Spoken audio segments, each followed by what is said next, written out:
Jérôme Poggi est RSSI, il a travaillé anciennement pour Dassault notamment, et il va vous parler d'un truc très amusant, d'un sujet très amusant, c'est tous les périphériques USB qui permettent de réaliser des attaques informatiques.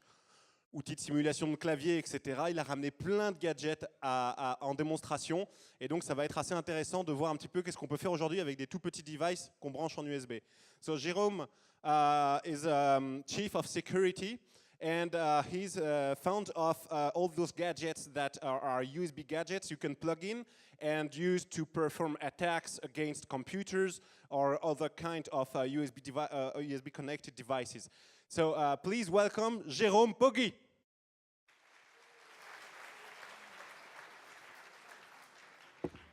Bonjour. Alors, je vais essayer de vous parler, on va essayer de parler de Red Team et de Blue Team. Bon, moi, dans mon boulot, je travaille dans la Blue Team. Voilà, et j'ai souvent en face de moi des équipes rouges. Bon, j'ai été ancien dev, admin SIS, pentester, mais chose importante, je suis toujours un passionné, un geek. Ça, j'essaye de le rester. Alors, je vous ai mis mon Twitter si vous y arrivez, c'est fait exprès, et mon GitHub. Alors, première chose, HID, c'est pour Human Interface Device.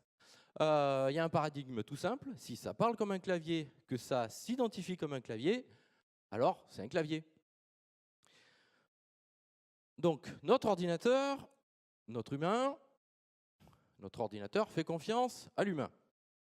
L'humain, il utilise un clavier, donc, par transitivité, l'ordinateur fait confiance au clavier. Donc, on va pouvoir aller commencer à s'amuser. Alors, pourquoi vouloir se faire passer pour un clavier? C'est pas compliqué, parce qu'on est payé pour rentrer dans le SI. Donc ça, c'est l'équipe rouge. Parce qu'on a besoin de sensibiliser. Oui, aussi. Quand on est dans l'équipe bleue, on a besoin d'expliquer aux utilisateurs que en face, il n'y a pas que des gentils. Là, c'est parce que là, c'est le consultant qui a bien bossé, mais en fait, l'équipe bleue a mieux bossé que le consultant. Donc là, il va falloir passer en mode un petit peu plus agressif.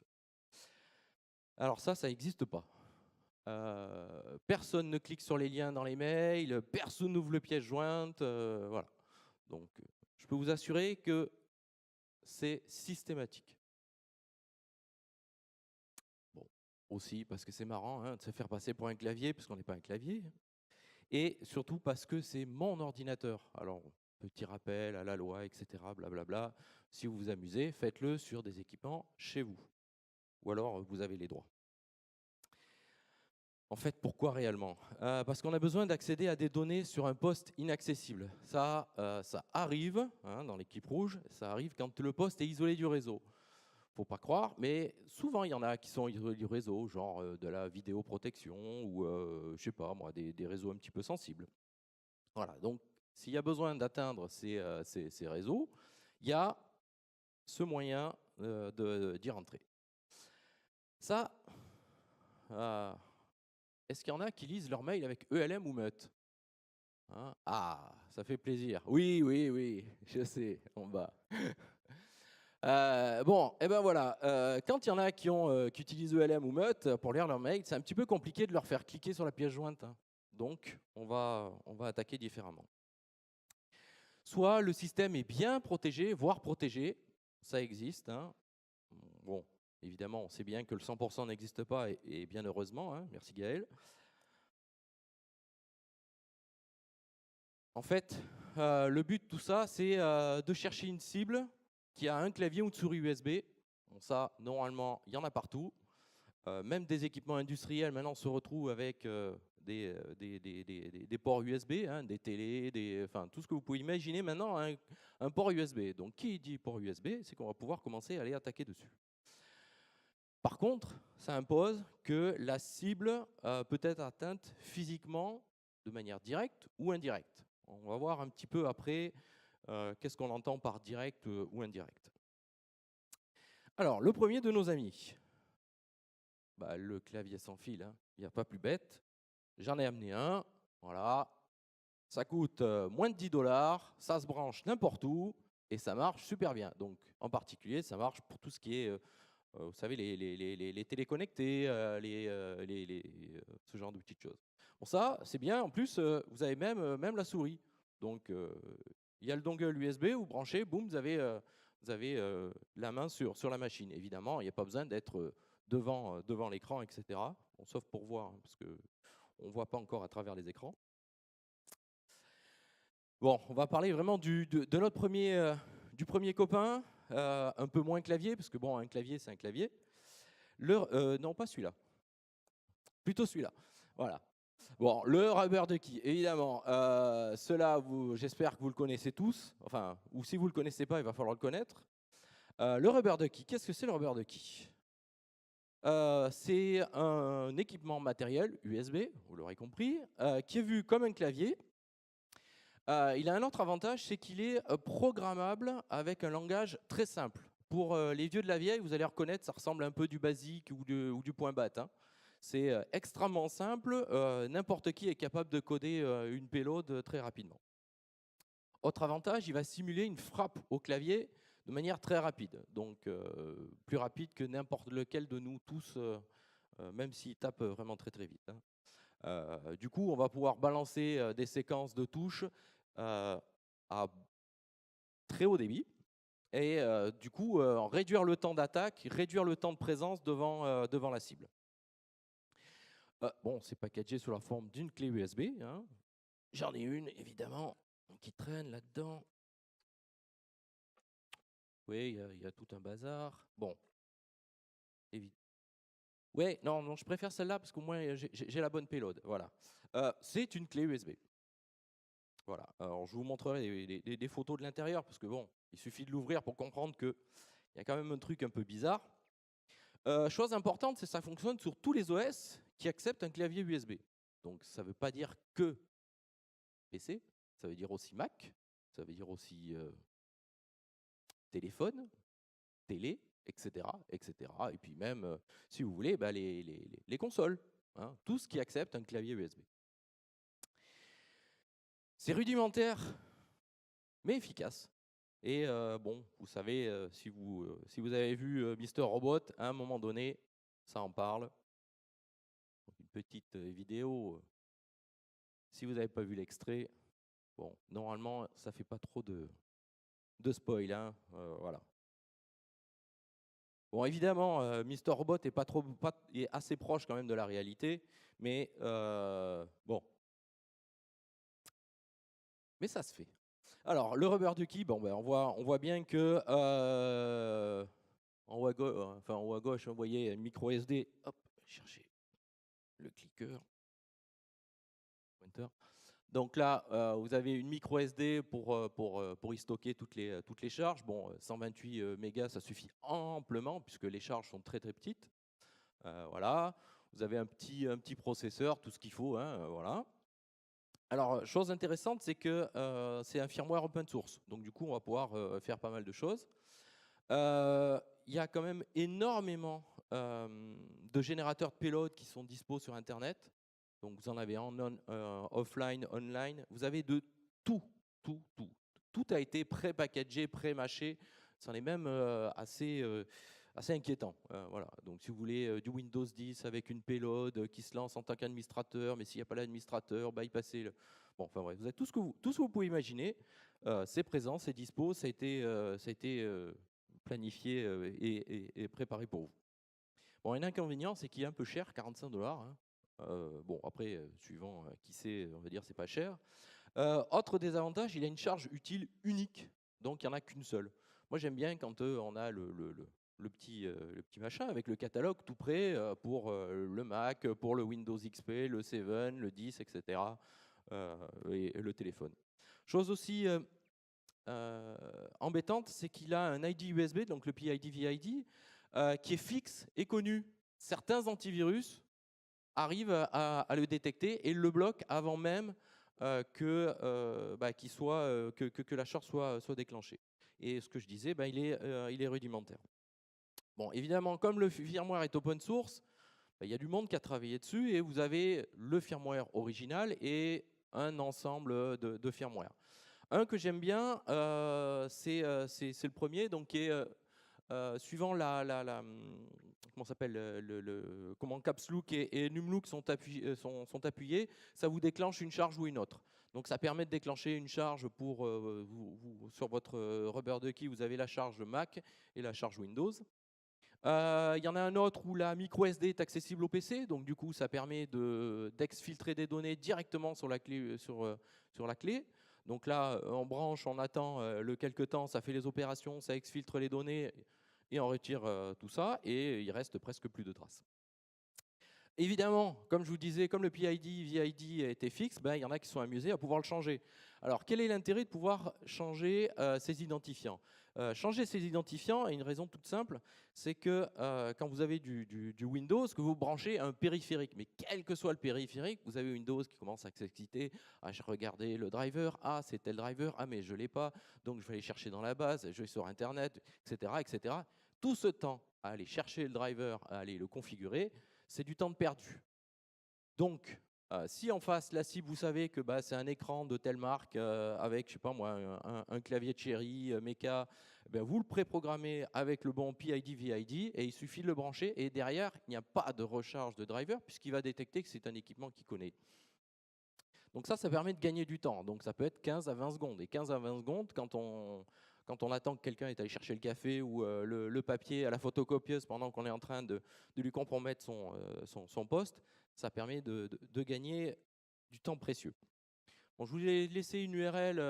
Bon, évidemment, Rubber Ducky a été fait par Hack5. Donc, Darren Kitchen de Hack5 a mis en place un GitHub avec un ensemble de payloads possibles et imaginables. Je vais vous faire une petite démo. Donc, comme je n'ai pas un deuxième PC, je vais le faire sur le mien. C'est pour ça que je disais, je préfère le mien avec ma charge.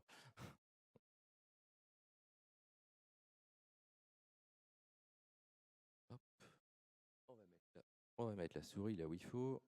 Encore faut-il la trouver. Vous la trouvez, elle est là. Bon. Je branche. Évidemment, l'USB. Voilà. Ouais, dans le bon sens. Ouais. D'accord. Voilà. En fait, ça fait déjà quelque chose. Alors, c'est pas très lisible parce que mon écran a une pas super résolution. Mais j'ai eu à peine le temps de le brancher que ça fait un cadre de TC Password, un ID, c'est aller balancer du chose. Vous avez pu voir, c'est assez rapide, c'est assez imparable.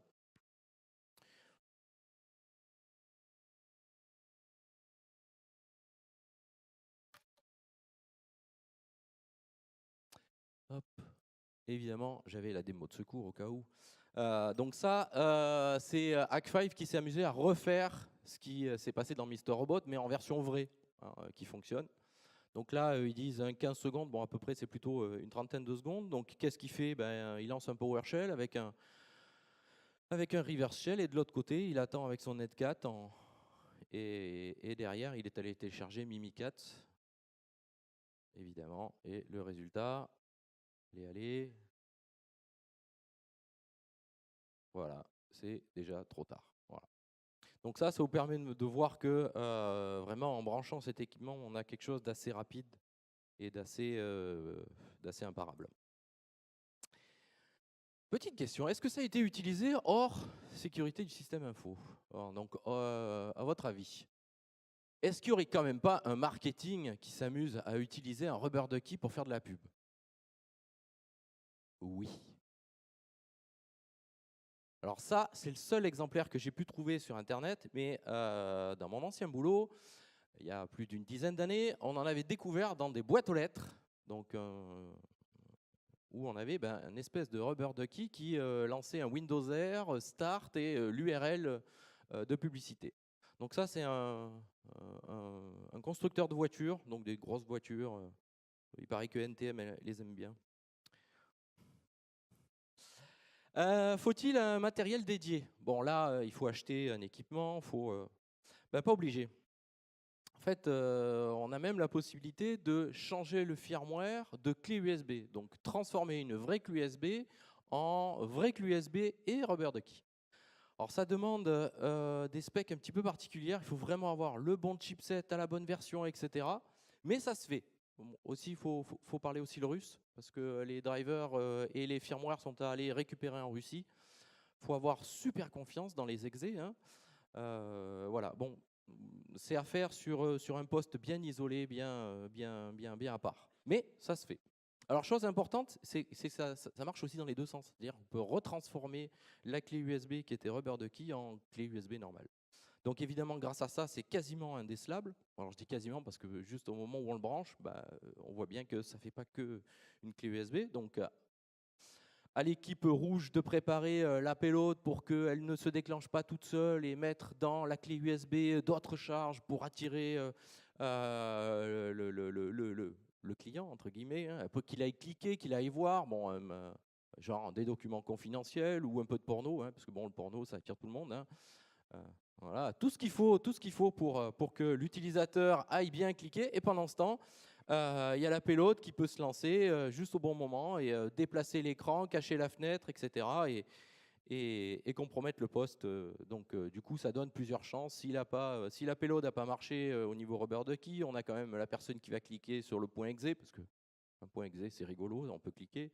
Ou le PDF avec la double extension, ou le RTF, enfin bref, tout ce que vous pouvez imaginer comme charge utile qui peut être là-dedans. Notre deuxième ami, WID. Il y a un jeu de mots, vous l'aurez compris. Donc WID pour Wireless Human Interface Device. Donc c'est un rubber ducky, mais pilotable par Wi-Fi. Donc là, ça commence à devenir un petit peu intéressant. Donc, c'est pas cher, 15 $. Donc là, on a plus de fonctionnalités, moins cher. Donc qu'est-ce que c'est dedans? C'est un simple Arduino avec un USB 8266, donc un module Wi-Fi. Module Wi-Fi qui comporte aussi de la NAND, donc de la flash. Donc vous pouvez stocker plein de choses. Donc évidemment, là-dedans, qu'est-ce que vous avez? Le module Wi-Fi, un serveur HTTP, une borne qui fait du WPA. Bon, super, hein. Donc du coup, on sécurise le canal entre le poste et l'attaquant. On peut y déposer les multiples charges. Si on s'est trompé, eh ben, on peut en rebalancer une, etc., etc., et de manière itérative et jusqu'à atteindre tout ce qu'il faut. Et surtout, déclenchable à souhait. Donc si la payload n'a pas marché la première fois, on peut la relancer et encore, et encore, et encore, et encore. Évidemment, j'en ai une, elle est là. Donc vous pouvez voir, c'est vraiment une clé USB. C'est packagé comme ça. Il suffit de chercher sur Internet. Hein, vous trouvez ça très facilement et très rapidement. Et le plus embêtant, c'est que c'est vraiment pas cher. Alors, qu'est-ce que je vais en faire de tout ça, à votre avis? Bon, le brancher sur le poste, ok, mais ça se voit. Eh ben, on va le planquer dans d'autres équipements USB. Bon, le plus simple, c'est dans un hub USB. Donc, vous démontez ça, vous le rebranchez, un coup de fer à souder, et c'est dans le hub USB. Du coup, le hub USB, estampillé, je sais pas moi, une société, machin chouette. Du coup, oh, super, un goodies, je branche. Trop tard. Ça peut aussi se brancher dans les boules à plasma USB, les petits frigos USB, enfin tous les gadgets USB possibles, inimaginables. Et puis même dans les gadgets là, qui permettent de savoir quelle consommation sur l'USB, si c'est du 2 ampères, si la charge elle se fait bien. Donc on peut y coller ça n'importe où, vu la taille du truc. En plus, vous avez juste les pinouilles pour brancher l'USB. Il y a vraiment tout fait pour. Hein. Bon, un scénario possible, hein, simple. Donc la clé est insérée par une personne ayant un accès physique. Donc ça peut être tout et n'importe quoi. Ça peut être même la cible elle-même. Il suffit d'attendre. Hein. Moi, pour de la sensibilisation, je l'ai branché sur un poste et j'ai attendu à peu près une semaine avant de dire, voilà, ton poste est compromis et avec mon téléphone, je déclenchais les charges. Si vous n'avez pas de visu sur l'écran, rien, il n'y a pas besoin d'aller chercher très loin. Une jumelle, un télescope, un drone aussi, c'est pas mal, hein, le petit drone qui permet de voir l'écran derrière la fenêtre. Bon, évidemment, s'il n'y a pas de fenêtre, c'est un petit peu plus gênant. Et pour tout ce qui est commande, une antenne Yagi 2 Go 4. Si vous cherchez, vous en trouverez des chers, mais des aussi vraiment pas chers, donc à une trentaine de dollars. Une Yagi à 15 dB, et là vous avez vraiment un faisceau bien ciblé et vous pouvez piloter votre WID facilement. Alors, je vais essayer de faire une petite démo.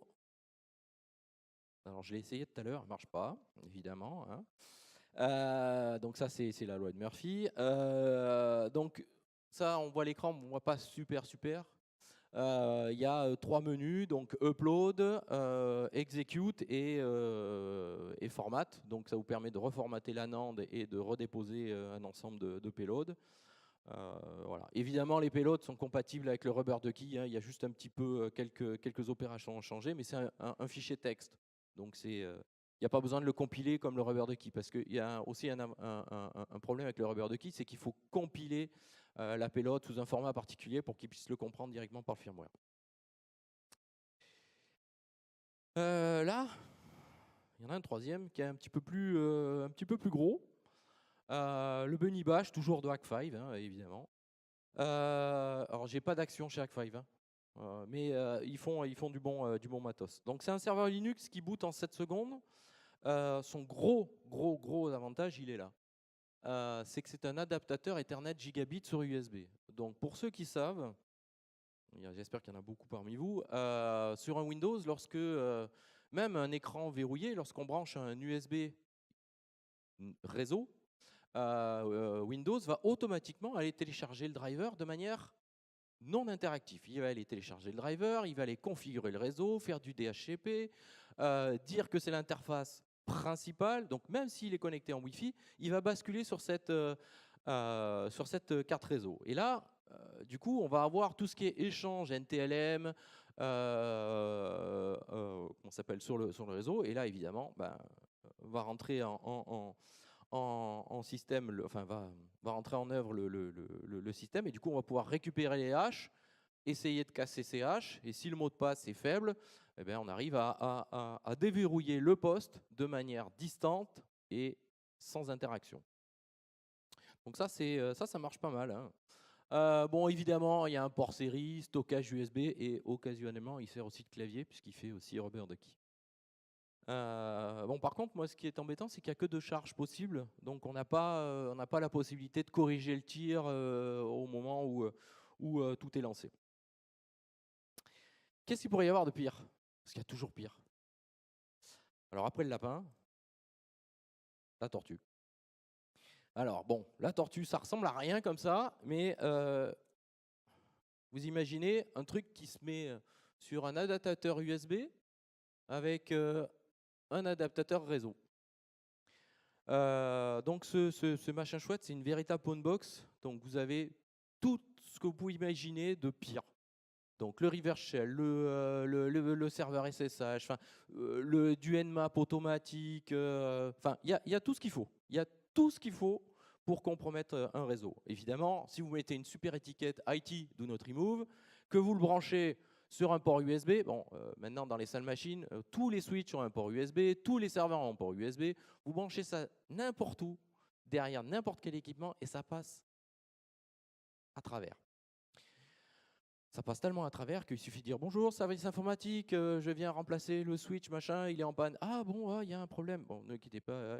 Et les gens vous ouvrent la porte. Enfin bon, ça j'ai constaté de visu, de test. Je peux vous assurer que ça marche super bien. Je veux dire, service informatique, avoir la tête, avoir la tête du geek mal rasée, fatigué. Parce que si vous êtes trop bien habillé, ça passe pas. C'est bizarre, mais bon. Alors, on peut aller plus loin, donc plus petit, moins cher, plus puissant. Donc là, il va falloir sortir le fer à souder. Hein. Donc plus petit, moins cher et plus puissant. Donc vous avez les Arduino à 3 dollars, enfin 3 euros, pardon.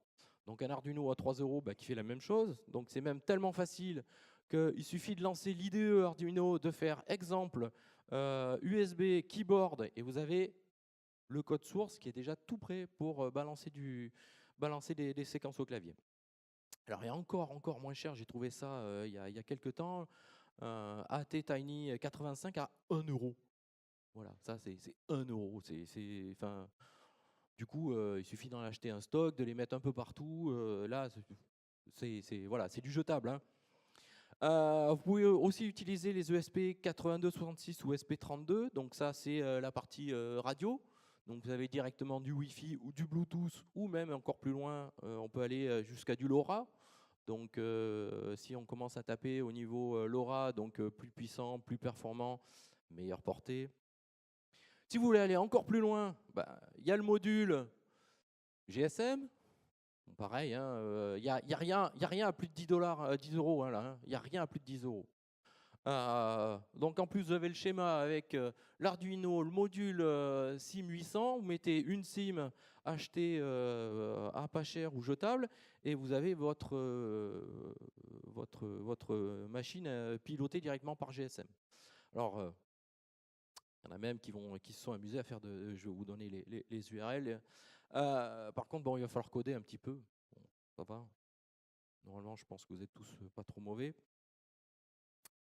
Moi, j'ai commencé à faire un projet, donc j'ai pas eu le temps de le finir parce que ça demande un peu de temps. C'est un Rubber Ducky, Wi-Fi évidemment, piloté par canal caché. Bon, l'astuce, c'est que plutôt que d'avoir un lien direct entre le poste et le Rubber Ducky va être complètement transparent. On va balancer en fait les données dans le SSID. Hein, on met un SSID avec un début bien particulier et le reste on encode en base 64. Donc j'ai prévu tout ce qui est contrôle d'intégrité, séquençage de données, plein de petites choses. Plus tard, on pourra même chiffrer. Et l'intérêt, c'est de pouvoir piloter avec un PC, un peu de Perl, de Python, de Bash, ce que vous voulez, pour générer les SSID avec les bons payloads. Et l'équipement va récupérer tout ça, va stocker dans sa mémoire, puisque avec un 8266, vous avez jusqu'à 3 mégas de RAM. Donc on stocke. Et une fois qu'on a obtenu le package complet, bon, évidemment, il va falloir répéter souvent les paquets, parce que si vous avez des paquets où l'intégrité n'est pas complète, il va falloir les remettre. Mais bon, comme on ne sait pas, donc on va balancer la payload plusieurs fois jusqu'à attendre que ça arrive. Mais il suffit de savoir attendre, hein, on aura un résultat. D'autres projets qui marchent pas mal. Donc un keylogger Wi-Fi. Donc pareil, hein, un ESP 8266 qui lui va carrément faire son boulot de keylogger et va envoyer ça sur le Wi-Fi. Bon, si vous vous débrouillez bien, vous y connectez un module GSM et là, c'est carrément les SMS, vous recevez les SMS sur le téléphone avec les séquences de touches et tout ce qu'il faut. Et comme on peut le développer, évidemment, on peut attendre un ensemble d'expressions régulières et avoir le mot de passe au bon moment quand il faut. Bon, le Wi-Fi de key aussi. Le key sweeper, donc ça c'est rigolo, c'est je prends une alimentation USB, j'enlève tout ce qu'il y a dedans, parce que c'est trop gros, j'en récupère une autre un peu plus petite, et j'y colle dedans un module GSM, un Arduino, un ESP 8266, je connecte tout ça, et je développe de telle manière à ce que ça fasse un sniffer de claviers sans fil, donc les claviers de chez je sais plus quoi là, Microsoft, ouais, c'est ça. Et Logitech. Donc, faut savoir que ces claviers et tous ces périphériques, il y a des hackers qui ont travaillé là-dessus et qui sont aperçus qu'en fait le chiffrement, il est léger, pour pas dire inexistant. Donc du coup, avec ce genre de petit équipement, il suffit de le brancher. Donc un chargeur USB, on en a tous besoin. Hein. Et donc du coup, ça peut être donné, fourni et connecté. On peut aussi utiliser ce que je disais, un ESP32. Donc là, plutôt que travailler sur du Wi-Fi qui demande beaucoup de ressources, beaucoup d'énergie, travailler sur du LoRaWAN et donc du coup avoir des portées bien meilleures à 100 mètres.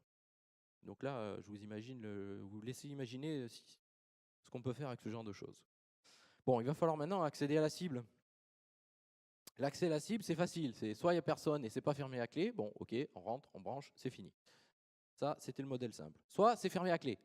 Bon, serrure simple, évidemment, il suffit d'avoir le kit adéquat, ou les bump keys, ou le pistolet à choc.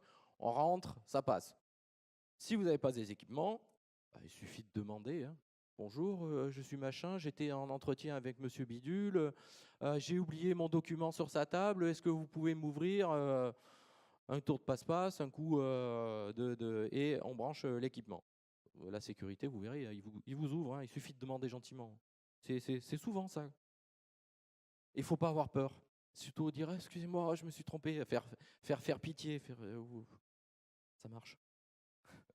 Le bureau occupé, là, le bureau occupé, bon, ça va être un petit peu plus compliqué, ou pas.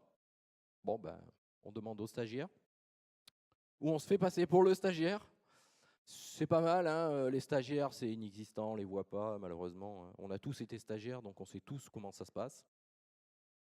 Le livreur, voilà, donc on arrive avec la tablette pour faire signer. Évidemment, on tient la tablette de la main gauche et de la main droite, on branche l'équipement. Ou pire, l'entretien d'embauche. Alors ça c'est osé. Pendant l'entretien d'embauche, compromettre un poste. Bon, évidemment, pas vraiment un entretien d'embauche, hein, parce que vous êtes le consultant qui doit aller, qui travaille pour. Mais bon, c'est une idée. L'accès indirect.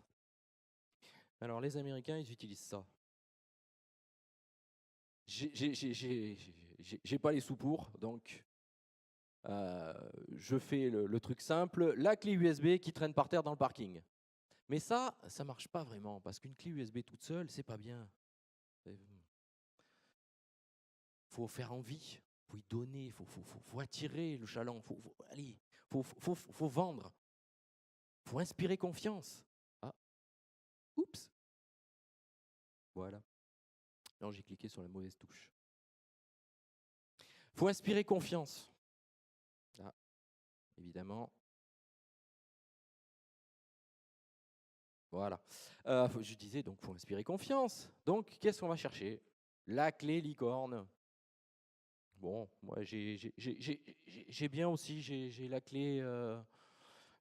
Moi chez Méchant, c'est bien. Hein, oh, génial! Oh, je vais le donner à ma fille, à mon fils. Il va le brancher sur son PC.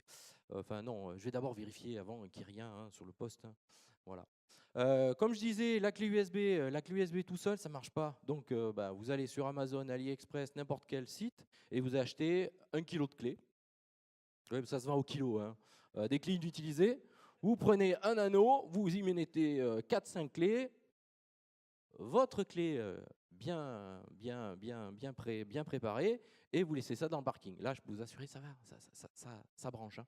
Par contre, une clé toute seule, ça ne rentre pas. Ou sinon, la clé avec écrit confidentiel. Oh, c'est confidentiel. Voilà. Bon, sinon, il y en a d'autres qui mettent aussi Jackie et Michel, enfin bon, tout ce que vous imaginez. Je vous laisse voilà. Le tout, c'est que ça soit branché. Et si la cible était multiple hein, ça pourrait être pas mal, ça. Plutôt que d'attaquer une seule, en attaquer plein.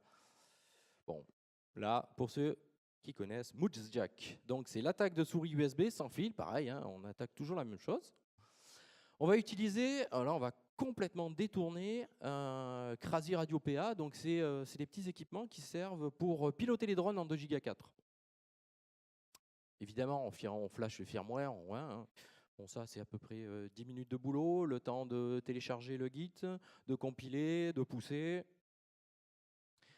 Évidemment, du coup, derrière, l'intérêt, c'est qu'on peut faire 1 kHz sans fil, puisque ça écoute le réseau et le trafic entre le petit plug Logitech ou Microsoft et la souris ou le clavier. Mais bon, très souvent, les gens ont plutôt des souris sans fil. Dans ce cas-là, on va utiliser Jackit. Donc Jackit, c'est la sulfateuse à payload. Donc ça, c'est le truc qui fait l'attaque en injection à l'aveugle. En fait, il y a une option, ça s'appelle autopone. Donc vous tapez moins autopone et ça marche tout seul. Bon, évidemment, il faut donner à payload. Voilà, il suffit d'attendre le retour du reverse shell et voilà. Bon, ça marche super bien. Je peux vous assurer que c'est pas super de mon côté en tant que bleu. Vous voulez qu'on essaye maintenant? Hein? Qui c'est qui a de la souris Logitech qui a de brancher là? Hein? C'est marrant, personne n'a de Logitech, personne n'a de Microsoft là tout d'un coup là, non? Ah, bon. Bon allez, je suis gentil, je vais pas vous le faire parce que c'est pas mes équipements. Bon, pour finir sur une note positive, évidemment, comme je suis l'équipe bleue, je vais donner les conseils. Hein, ne branchez pas n'importe quoi en USB sur votre poste. J'espère que vous l'avez compris. Donc le trousseau de clés avec les clés, vous avez compris, c'est pas fait, c'est pas bien. Alors là, c'est un message subliminal. Hein. Donc le hub USB offert à Monaco, Disney, Vegas, Amsterdam, etc. Donc les trucs dans les goodies, etc. Ah, c'est génial, des goodies, des goodies. Attention. Des choses qu'on oublie aussi, la cigarette électronique. Oui, on branche sa cigarette électronique pour la recharger. Mais vous êtes sûr que là-dedans, il n'y a rien d'autre? Vous l'avez ouverte, votre cigarette électronique? Qui a ouvert sa cigarette électronique pour regarder qu'il n'y avait pas autre chose? Oui, bon, évidemment, le mieux, c'est de ne pas fumer, mais bon, voilà, je suis d'accord. Mais je suis persuadé que personne n'a jamais regardé dans sa cigarette électronique. J'espère que vous regarderez. Ou alors, carrément, j'ai trouvé ça sur Internet. C'est le câble USB avec GSM et SIM intégré. Donc ça, c'est pour mettre dans la voiture, pour pouvoir surveiller sa voiture si elle est volée, pour pouvoir la retrouver, etc. Je l'ai là, évidemment. Hein, donc, pas cher, génial, ça marche super bien. Il y a un hacker qui s'est dit, tiens, et si je l'analysais? Ah bah, il a bien fait. Hein. Parce que ça, c'est commercial, ça se vend, mais vous n'êtes pas tout seul. En fait, il n'y a pas que vous qui le pilotez. De temps en temps, cet équipement, c'est bizarre, il envoie des SMS en Chine. Dommage. Et puis, des numéros codés dans le firmware. Hein. Bon. Sinon, aussi, ne branchez pas votre téléphone pour le recharger hein, dans les stations de recharge publiques, genre dans le café, etc. Dans le chargeur USB du voisin. Vous vous souvenez tout à l'heure, je vous ai montré le chargeur USB piégé. Dans les abris de bus. Hein, vous avez tous rechargé votre téléphone dans l'abri de bus. Là. Merci la ville de Paris, c'est pratique. Hein, mais moi, j'ai pas confiance. Hein, du tout, du tout, du tout. Donc, sortez couverts. Hein, donc, vous avez beaucoup de préservatifs USB commerciaux. Mais il y en a un très simple hein, qui marche super bien et qui est pas cher. C'est celui qu'on fait soi-même. Donc, on prend un câble USB, un ciseau, on coupe, on repère les câbles d'alimentation, donc surtout pas ceux du milieu, parce que ceux du milieu, c'est la data, et on rebranche. Donc, on reconnecte seulement le VCC et la masse. Là, par contre, au niveau confiance, il n'y a pas de souci. Hein. Vous êtes sûr qu'il n'y a que de l'alimentation qui passe. Par contre, dans ces petits équipements, hein, ceux-là, quand c'est noyé dans la résine noire, moi, ça ne m'inspire pas confiance. Merci.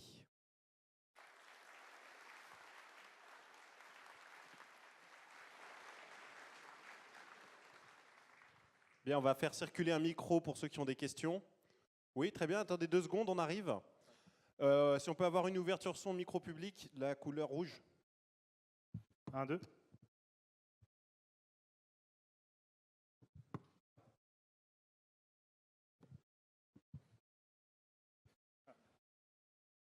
Ouais, par exemple, sur un iPhone, quand on le branche sur une machine, il demande si on autorise les données. Est-ce qu'il va le faire sur les équipements publics? Le branche, il va demander est-ce que autoriser les données, quand on le branche souvent sur une machine, il demande autoriser les données, je fais oui ou non. Si vous branchez en fait, on peut brancher un rubber ducky sur un Android ou un Apple sans avoir de données, les données d'active, parce qu'en fait, on passe pour un clavier. On passe avant même tout ce genre de choses. Il faut savoir que pour Android, il y a une payload rubber ducky où vous avez l'ensemble des codes PIN qui sont préprogrammés. Et donc, du coup, on fait du brute force. Hein. Donc, il n'y a vraiment pas besoin d'avoir les données d'activer. Il suffit que le port soit disponible. C'est tout. Voilà. C'est ça le problème. toute façon, hein, une fois que vous avez l'accès physique à un équipement, considérez que c'est décédé. Hein. Est-ce qu'il y a des petits équipements en amont qu'on peut brancher pour sécuriser avant de brancher le câble public? Bah ouais, les préservatifs USB. Mais bon, du coup, tu n'auras pas la donnée. Non, c'est un choix. C'est soit on a confiance ou pas. Voilà. J'ai pas de solution magique pour ça. Est-ce qu'il y a d'autres questions? Levez la main, s'il vous plaît. Ah, il est en bas. Il est en bas. Allez, Hervé. Mais voilà, idéalement, mettez-vous debout pour vous faire voir. Je dis ça poliment. Bonjour Jérôme, Hervé Hervé. Scheuer. Tu n'as pas cité les ports USB dans les TGV, est-ce que tu les as vérifiés? Est-ce qu'il y a vraiment que du courant? Je n'ose même pas imaginer que la SNCF ait fait autre chose que du courant, évidemment. Mais bon, qui me dit est-ce que qu'il n'y t'as- a pas quelqu'un qui a ouvert le boîtier, qui l'a branché? Évidemment. Évidemment. Quand Tu on n'as sait pas que... encore essayé? Non, j'ai pas essayé. Non, non, T'as pas moi, les j'ai ports pas USB confiance. dans ton TGV Marseille-Paris? Non, non, non, j'avais pas. Alors va vite à Bordeaux.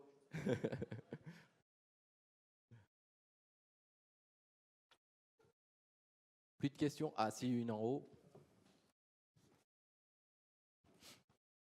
Après, je pense qu'au niveau horaire, on va... On a encore le temps pour 2 questions. Allez.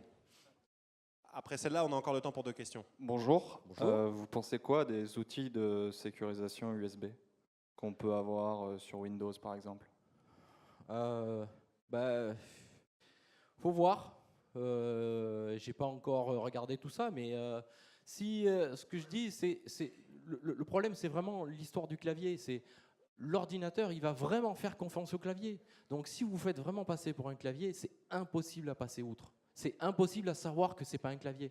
Donc, vraiment, ce que je disais, quand on change le PID ou le vendor ID et le product ID, on se fait passer pour le clavier qui était là. Donc, on débranche, on rebranche. Pour l'ordinateur, c'est transparent à 100%.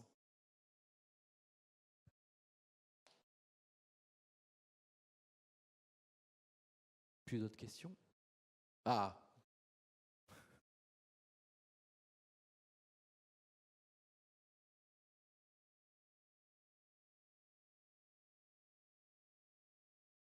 Dans les salles serveurs, souvent dans les BIOS, il y a une option pour désactiver les USB.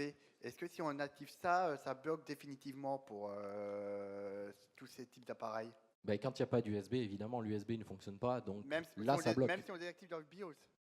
Même quand, au niveau du BIOS, si c'est Pas- bloqué au niveau du BIOS, effectivement, ça ne fonctionne pas, puisque là, c'est matériel. Bon, après, on sait tous que il y a, je sais pas moi. C'est souvent un oubli fait par les administrateurs. Ah, mais c'est jamais fait. C'est jamais fait. Ça, je confirme, moi, j'ai mais je pense des, que des c'est ports, la des première ports chose à- USB bloqués, il y en a rarement. Ouais, mais je pense que c'est la première chose à faire dans les salles informatiques. Oui, mais comment on fait pour brancher son clavier? Le problème, il est là. C'est que même dans les salles machines, sur les serveurs, il y a toujours un port USB parce qu'on a besoin de prendre la main, parce que la carte ILO est plantée, parce qu'il y a un problème sur le système. On a besoin d'avoir accès à l'USB. Donc, il faut vraiment, vraiment protéger l'accès physique. On peut toujours utiliser les ports PS2, les anciens ports. Oui, quand il y en a. Quand il y en a. Dans les derniers serveurs qu'on a achetés, on n'en trouvait plus. Il n'y en a plus. Voilà. Merci beaucoup Jérôme.